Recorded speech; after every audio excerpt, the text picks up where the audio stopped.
అన్నమయ్య జిల్లా ఎస్పీ కృష్ణారావు ఆదేశాల మేరకు వాహనాలు తనిఖీ చేస్తుండగా అక్రమంగా తరలిస్తున్న బంగారు పట్టుబడింది.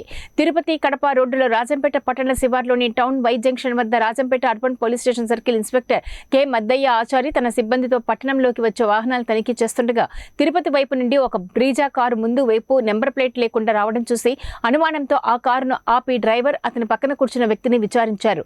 షేక్ అజ్మత్ మహమ్మద్ జిలానీ భాషాలమని పోలీసులకు చెప్పారు. అయితే అనుమానంతో పోలీసులు వాహనాన్ని క్షుణ్ణంగా తనిఖీ చేశారు.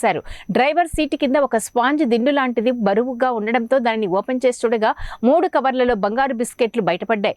పోలీసులు వాటిని తూకం వేయగా మొత్తం బంగారు కేజీ 330 గ్రాముల బరువు ఉండటంతో వాటి వివరాలు కూడిన బిల్లులు అడిగారు. అయితే బంగారం తరలిస్తున్న వారి వద్ద ఎలాంటి అనుమతి పత్రాలు లేవని యజమాని మహమ్మద్ జులానీ బాషా పోలీసులకు పట్టుబడిన బంగారం విలువ ₹1 కోటి ఉంటుందని తెలిపారు.